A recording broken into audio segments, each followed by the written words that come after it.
She looked me straight in the eye with a smirk that cut deeper than any word she could have said. "You're a burden, old woman. Grieve, sit in your room and stay out of our way."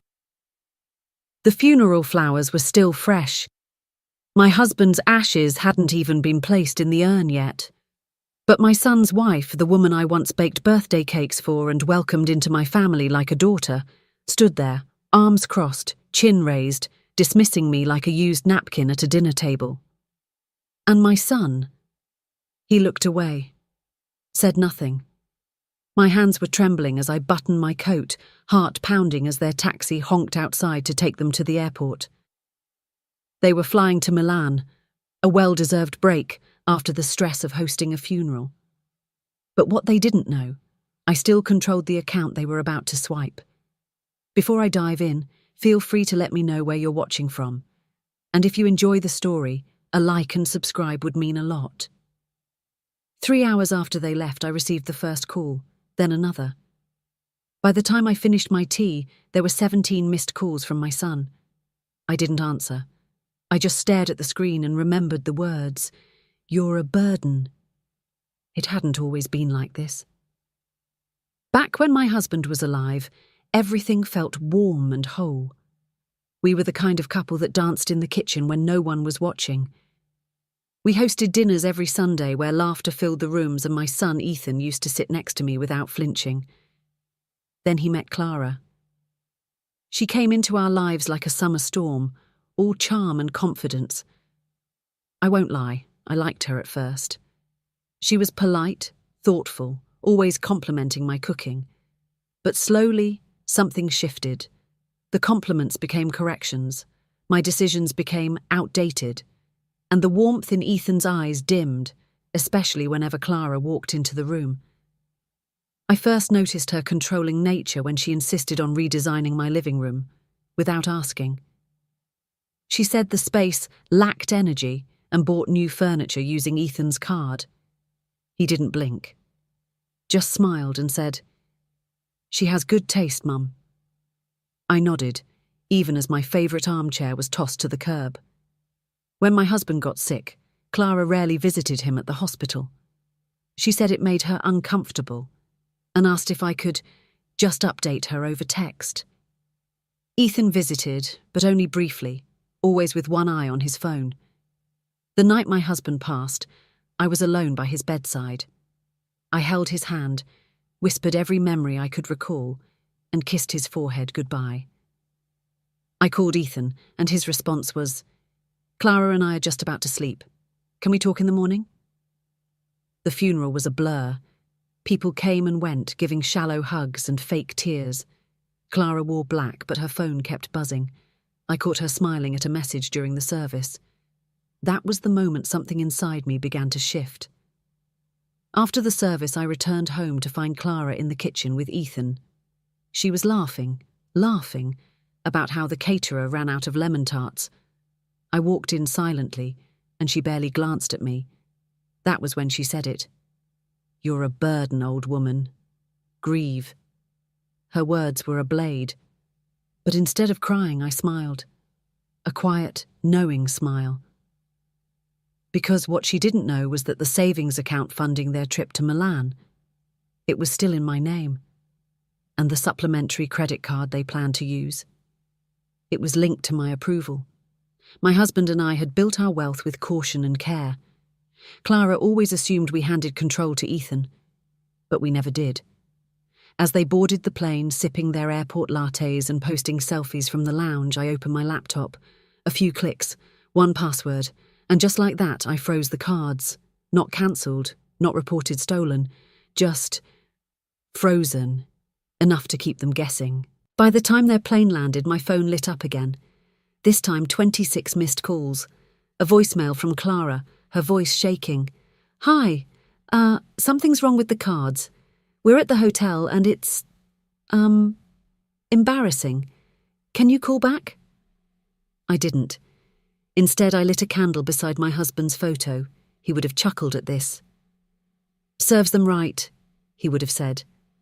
I made myself a warm cup of chamomile, wrapped myself in his old sweater, and waited.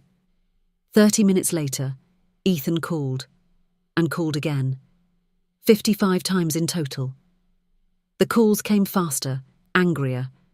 I played the voicemails like music. "Mum, what the hell is going on? Why would you do this to us? We're stranded. Just answer your damn phone." Each message louder than the last. I let the phone rest on the counter and walked to the window. Outside, the world looked the same. But inside me, something had changed. I was no longer grieving like they expected. I wasn't the burden they cast aside.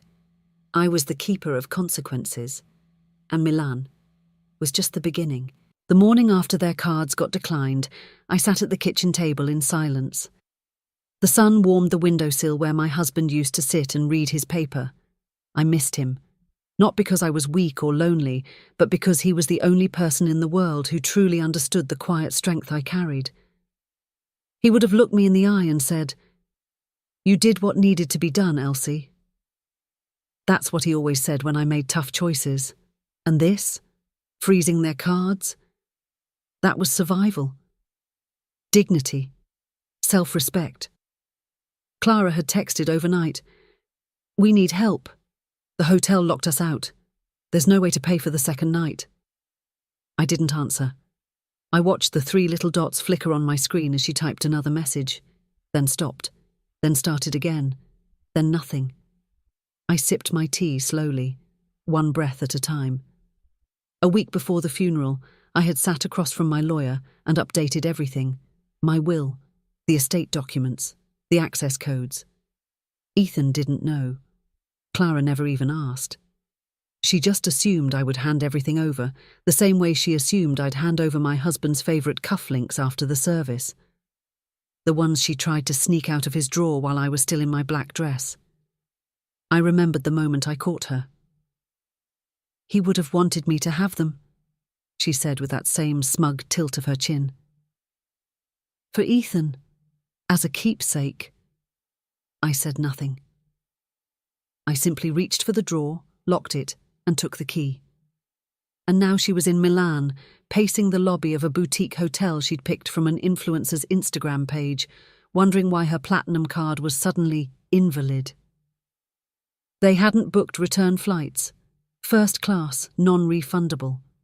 I'd seen the itinerary in the email Ethan forwarded me, by mistake. 2 weeks. They planned to visit Lake Como, Florence, and end in Paris. That trip cost more than most people's annual income, all funded from the joint account Ethan assumed he inherited when his father passed. The truth: my husband had left him something, but not money. He left him a letter. I found it tucked away in the desk drawer, sealed in an envelope marked, "For Ethan, after." I hadn't read it. I didn't need to. I knew what it said. My husband believed in teaching lessons through silence and strategy. He'd probably written, "Son, if you want to lead this family one day, learn to listen, not to your wife's demands, but to your mother's silence." Back in Milan, Ethan's tone had shifted. His voicemails were no longer angry. They were pleading. "Mum, please, just call me back. Clara's freaking out. They're threatening to involve the embassy." I turned off my phone. The next morning, my neighbour, Irene, stopped by to drop off a casserole. "How are you holding up?" she asked, placing the warm dish on my counter. I smiled. "Better than you'd think." She leaned closer, whispering, "Everyone was talking after the funeral, about how Clara treated you, about how Ethan let her." I nodded. People notice more than they say. That night, I pulled out the dusty photo album from the closet, page after page of memories. Ethan as a toddler, clinging to my leg. Ethan riding a bike, his father running beside him, cheering. Our family used to be real, connected. But something broke the moment Clara started managing him like a chess piece. She'd once joked during dinner, if I left Ethan alone for a week, he'd wear the same shirt every day and forget how to feed himself. Everyone laughed, except me. I saw the pride in her eyes. Not pride in Ethan, pride in her control. 3 years ago, I tried to warn him. I took him aside during his birthday party and said, "You've changed. He brushed it off. I'm just busy, Mom.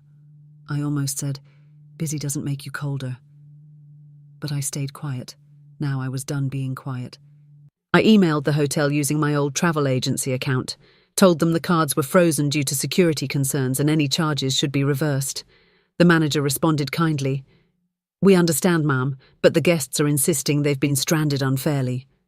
I sent a final reply. They are not stranded. They are learning. The next day a knock came at my door. A man in a suit, young, polite, from the law office. Mrs. Eldridge? He asked. Yes, I replied. Your son has sent a legal inquiry regarding frozen assets and requested emergency power of attorney. I raised an eyebrow. Did he now? Would you like to respond? He asked. I smiled. Yes. Please send him this. You handed me grief when I needed comfort. Now, you'll sit with discomfort while I heal in peace. That night, Clara posted a story on social media. A dimly lit photo of a cafe in Milan with the caption, "Not the trip we planned. Some people just love revenge." I didn't comment, but I screenshotted it. I wanted to remember what entitlement looked like when it began to crumble. The next day, I received an email from Ethan. Not a voicemail, not a text. A typed letter, formal, cold. Mum, I don't understand what happened to you. You've always been kind. You're not yourself anymore. Clara is devastated. We're being humiliated. This isn't how Dad would want you to act. I stared at the screen. I considered replying. Instead, I opened the drawer, pulled out the sealed letter from his father, and left it on my desk. I would mail it soon. But not yet. Let them sit in the silence they gave me. Let them taste what it's like to be dismissed. The next morning, Ethan called again. This time, he was crying. And I was just beginning. I stared at the phone screen for a long time before I pressed play on the latest voicemail. Ethan's voice was quiet, cracked, barely holding together. Mom, I don't know what to do anymore. Clara's been crying for hours. The hotel staff keeps looking at us like we're criminals. We had to borrow someone's phone charger. Ours are all dead. Please, just pick up. The silence after his last word was heavier than the message itself. No background music, no cafe noise, no Clara shouting in the distance. Just silence. I placed the phone face down. The air in my kitchen felt heavier, not from guilt, but from the weight of years I had carried them. The years I packed school lunches, drove Ethan to tutoring, stayed up through the night when he had asthma. The years I bit my tongue while Clara made me feel small in my own home. And not once had I asked for anything in return. Until now. Now I had only asked for peace. And they had tried to take that too. The following afternoon, the doorbell rang. It was Irene again, this time with her knitting bag and a determined look in her eye. I figured you could use some company, she said. I nodded and motioned for her to come in. We sat in silence for a few minutes, the rhythm of her needles clacking softly. I saw Clara's post, she said. She wrote something like, "Some people don't deserve forgiveness." I raised an eyebrow. Funny, Irene added, coming from the woman who kicked you out of the front row at your own husband's funeral? I looked down. That moment still burned in my chest. Clara had walked up, whispered in my ear. Let my mother sit here, she was his friend too, and guided me 3 seats back without even glancing at Ethan. And he just stood there. He didn't protest, he didn't stop her.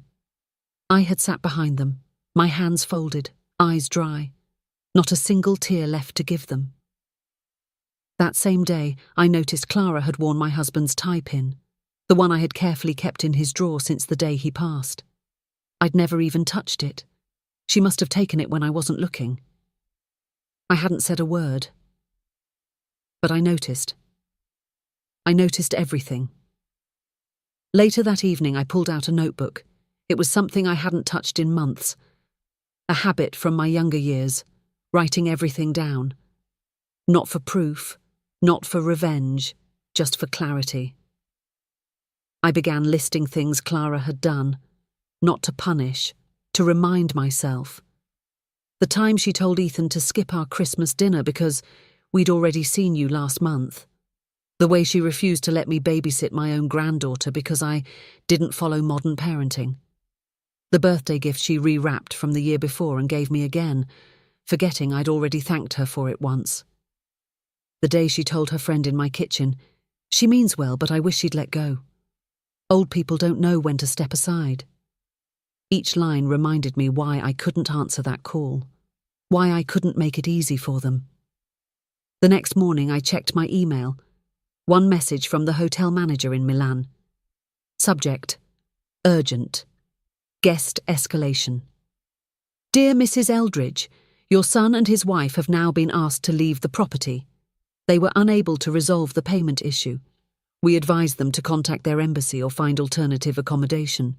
We hope you understand our position. I did. I understood more than anyone.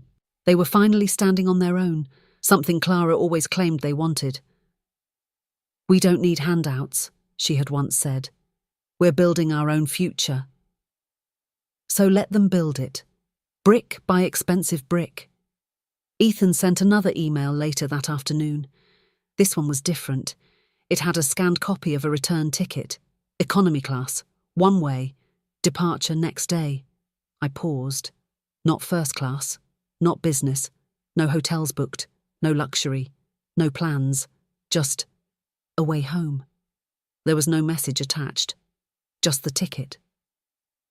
That night I opened my husband's letter, the one meant for Ethan, and read it for the first time. It was short. If you're reading this, then I'm gone. And if Mum is the one who gave you this, then you already know you've let me down. But that doesn't mean you have to stay that way. We raised you to stand on your own, not to hide behind someone else. If you want to be the man I believed you could become, start by apologizing. Not to me, to her. My chest tightened. I folded the letter and placed it in a new envelope. This time I addressed it. Ethan Eldridge, upon return. Then I sealed it shut. At 3:15 a.m., I woke up to a knock at my door. It was raining. The knocking didn't stop. 3 soft knocks. A pause. Then 2 more. As if whoever stood outside didn't know if they were welcome or had any right to be at my door at all. I pulled my shawl tighter around my shoulders and shuffled to the entryway. The rain was steady, whispering against the roof and the windows like a reminder that even the strongest things can be worn down by time. I opened the door. Ethan stood there soaked from head to toe, suitcase at his feet, collar of his coat sticking to his neck. He didn't say a word. His eyes were swollen, red-rimmed, not just from the rain. I waited. He opened his mouth once, closed it, then tried again. I didn't know where else to go. He looked smaller than I remembered. Not the grown man who used to tower in the doorway, laughing and slapping my husband on the back. Not the proud son who once helped me carry groceries inside without me asking. He looked like the little boy who got lost in the supermarket when he was 6, scared, wet, and looking for home. I stepped aside. He rolled his suitcase in but didn't take off his shoes. I noticed the tear in one of them. Designer leather, but worn now. Travel does that. Truth does that. "Where's Clara?" I asked finally. He swallowed. "Still in Milan. She said she wasn't flying home in economy, said she'd wait for her parents to wire her some money." I nodded, slowly. I had no intention of asking more. "Can I stay for a while?" he asked. "For a while," I repeated, looking at him. "Or just until you get warm again?" He looked down. "I don't know." I motioned to the hallway. "Guest room's made. It always was." He walked past me slowly, dragging his case behind him. The sound of wheels across the floor echoed in the silence between us. He paused at the guest room door and looked over his shoulder. "I haven't eaten in almost 2 days," he said. "The food we bought got thrown out at the airport. Clara said I should have called you earlier." I didn't respond. I just walked into the kitchen and pulled out the soup I'd made the night before. Lentil, thick and warm. the kind he used to love when he was in high school. He sat at the table without speaking. I placed the bowl in front of him, along with a slice of buttered bread. He ate slowly, carefully, as if chewing memories. Halfway through the bowl, he finally spoke. "Why didn't you answer my calls?" I sat down across from him. "You really want an answer?" I asked. He nodded. "Because the last time I looked you in the eyes, you let someone disrespect me in my own home, at your father's funeral, because I've spent years making space for a woman who never wanted me around, and you stood there, watching it all." He wiped his mouth slowly with a napkin. "I know," he said. "I know, I didn't know how to say no to her anymore." "That's the thing," I said. "You didn't need to say no to her. You just needed to say yes to me. Just once." We sat in silence for a while. Then, from his coat pocket, he pulled out the small velvet box. My husband's tie-pin. He placed it on the table like a confession. She took it. Said it was hers now. I took it back when she was asleep. I stared at it, then reached over and slid it toward me. I didn't take it. I just moved it closer. "I read Dad's letter," Ethan said quietly. "I figured you would." "I cried," he added, "not because it hurt, but because it was true." He pushed something else toward me. An envelope, not my husband's, a new one, my name written on it in Ethan's handwriting. Inside was a handwritten letter. "Mum, I don't know when I lost myself. Maybe it was when Clara said we should be our own family, and I let that mean we left you behind. Maybe it was when I saw her roll her eyes at your stories and said nothing. Maybe it was every time I pretended not to hear the way she talked to you. I'm sorry I failed you. And I know sorry doesn't mean anything if it's just words. So I'm not asking for forgiveness. I'm asking for a chance to earn it. If you don't want me here, I'll understand.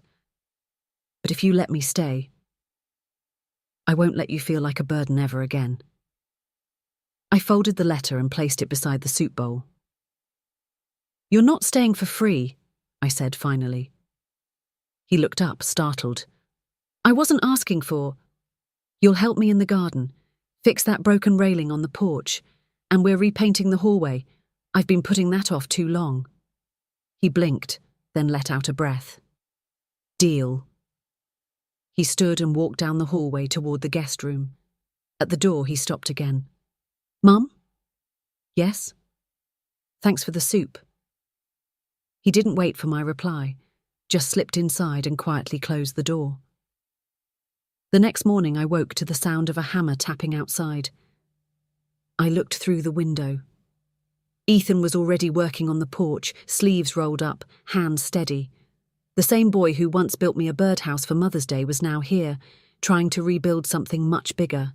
I watched from the window as Ethan worked, hammering carefully, measuring twice before cutting once.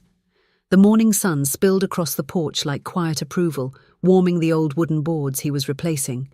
He moved with a strange mix of exhaustion and determination, like someone rebuilding more than just a railing. I didn't interrupt. I just watched. By noon, I brought out 2 glasses of lemonade and a plate of peanut butter cookies. He looked up from his work, surprised. "You still make these?" he asked. I nodded. Some habits are hard to break. He took one, hesitated, then took another before I even sat down. I watched him chew with that familiar furrow in his brow, the same look he had when he used to do homework at the kitchen table. Everything about him in that moment, the crumbs on his lip, the way he tucked the glass between both hands like a child, made me ache. Ache for what we used to have before everything got so complicated. "I tried to call Dad before he passed," he said suddenly. I didn't respond, just listened. But Clara told me it wasn't necessary, said it would only upset him more if I brought up anything emotional. I bit my tongue. She said grief makes people irrational, said I should focus on planning and not dwell too much. I swallowed hard. "And did you believe her?" He nodded slowly. "I did, because it was easier than admitting I didn't know how to face you. We sat in silence for a long time, both of us chewing over truths we hadn't dared say before. When he finally stood to go back to work, he paused and turned. I want to fix more than this porch. I just nodded and picked up the empty glasses. Later that evening, after dinner, I saw him standing in the hallway staring at the wedding photo. It was the one of me and my husband in black and white, framed above the mantel. We were young. My dress had sleeves and pearls. His tie was crooked and his smile was too wide for the camera frame. Ethan ran a hand over the frame. I forgot how happy he looked, he said. You were too young to remember the wedding, I replied. I remember his voice, though, Ethan said, and the way he used to call you my girl, even after all those years. I smiled softly. He called me that on the day he died, too. Ethan's shoulders dropped. I didn't say goodbye. No, I said. But he still loved you. He turned to face me. And you? I held his gaze. That depends. On what? On whether you came back just to dry off from the rain or to stay when the weather changes again. He looked away, ashamed. I don't blame you for doubting me. I reached out, touched his arm. Then show me I shouldn't. A few nights later, I received an email from Clara. Subject, urgent, need explanation. Her message was as dramatic as always. I don't know what story Ethan told you, but we were abandoned in a foreign country. I had to call my parents to cover the last hotel night. I've been humiliated. He's blocked me. If you had anything to do with this, just know it won't be forgotten. You're tearing this family apart. I didn't reply. She'd already torn the family apart years ago. I was just finally done pretending to hold it together. Instead, I forwarded the email to Ethan and simply wrote, "Your move." The next morning, he knocked on my bedroom door. "Can I show you something?" I followed him into the living room. He had spread out old documents and files on the table, our family trust paperwork, old tax returns, insurance policies, and a notebook. "I want to understand everything," he said. "Not just the money, but the choices Dad made, the choices you made. I want to know how you two built this life." He looked at me with that same serious face he used to have when he was trying to figure out how to assemble his first Lego set without the instructions. I sat beside him. "It wasn't built overnight." "Good," he said. "Then I don't expect to fix it overnight either." We spent hours talking about savings, sacrifice, the years we went without vacations just to put money into the retirement fund, how his father used to repair broken appliances to save $50, how I gave up a job offer in New York just so Ethan could stay in his school where he felt safe. He listened to every word. No eye rolling, no distracted phone in his hand. Just Ethan. My son. That evening, I opened the storage closet and pulled out the old scrapbook. Inside were drawings he made in second grade, his first poem, a faded photo of him holding a trophy for Best Smile in kindergarten. I handed it to him. He opened it and gasped. "You kept all this?" "All of it," I said. He flipped through the pages slowly, hands trembling. "I forgot I even drew this," he whispered, pointing to a stick figure of me and him holding hands, with a crooked house and the sun shining above. "I didn't," I said. We stayed up that night talking like people who had forgotten how. He told me stories I hadn't heard about college struggles, about how Clara pushed him to take jobs he didn't want, how she convinced him to cut ties with old friends who didn't fit their new image. "She always had a way of making me feel like I was behind," he said, "like I needed to catch up to something I could never see." "And what about now?" I asked. He exhaled. "Now I'm starting to remember what mattered before all that." At 1:42 a.m., my phone buzzed. Another message from Clara. But this time, it wasn't angry. It was a photo. A screenshot of her standing alone in a restaurant in Paris. The caption read, "Hope you're happy." He left. Ethan saw it. His jaw tightened. Then he set his phone down and said, "Good." I didn't say anything, because I didn't need to. The morning after Clara's message, the house felt different, not louder, not quieter, just clearer, as if something heavy had been lifted from the air and placed exactly where it belonged, behind us. I woke up before Ethan, made coffee like I always did, and opened the curtains in the dining room. Sunlight streamed in, touching the photo of my husband on the sideboard. I looked at his face and smiled. "It's done," I whispered. Ethan came down the stairs not long after, rubbing his eyes. His hair was messy, his shirt wrinkled, but he looked more like my son than he had in years. "Morning," he said. "Morning," I answered, placing a plate of toast in front of him. He sat, chewed in silence, then looked up at me. "I've been thinking," he said, "about what comes next." I waited. I called the job I left 2 years ago, the one Clara didn't like because it didn't come with a big title or a fancy office. They're hiring again. I told them I'd start next week. "That's good," I said. He nodded. "I want to start fresh, on my own, without shortcuts. No more pretending, no more letting someone else speak for me." I felt something loosen in my chest. I didn't realize how tightly I'd been holding on to disappointment until it started to slip away. "I'm going to move out next month," he added, carefully watching my face. "Not far, just across town. I need to do this the right way." "You're always welcome here," I said, "but I think that's a wise decision." "And Mom," he said, "I want you to know you're not a burden. You never were." I swallowed the lump forming in my throat. "I know," I said quietly, "but it means something to hear you say it."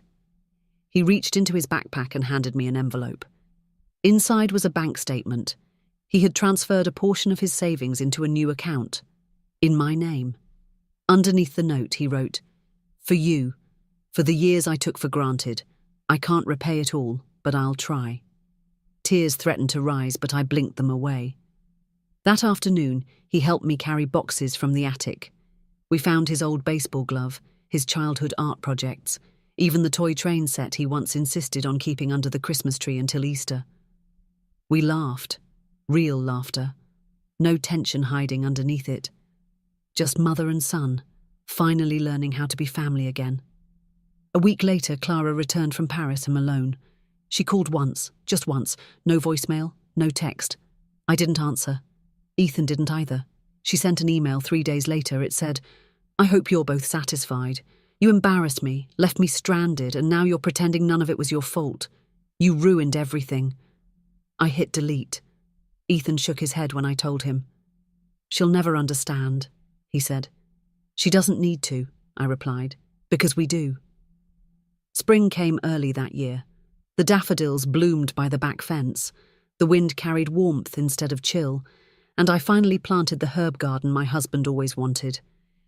Ethan helped me lay the soil, hands dirty, sleeves rolled. He didn't complain. He smiled. He asked questions. He listened. One afternoon we stood on the back porch watching the sky turn gold. "I never thought we'd get here," he said. "Neither did I replied. "But I'm glad we did."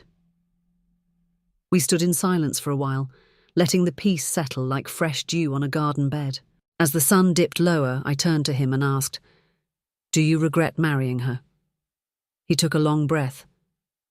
"I regret not listening sooner, but I needed to learn, even if it hurt." I nodded. "Lessons that cost nothing usually teach nothing." He smiled. "Sounds like something Dad would have said." "It was," I whispered. That night I sat down to write a letter, not for Ethan, not for Clara, for me. I've been called many things in my life: mother, wife, friend, widow, but never a burden. And I won't let that word live in my heart. I gave them everything I had, even when I was empty. But now, I choose me. I choose quiet. I choose peace. And for the first time in a long time, I don't need to explain myself to anyone, because they finally understand. The next day I mailed a small package to Clara's new address. No letter, no message, no explanation. Just the tie pin she once took. I didn't need to keep it anymore. It belonged to my husband, not to me, and not to her. Let her hold it. Let her feel the weight of what she lost.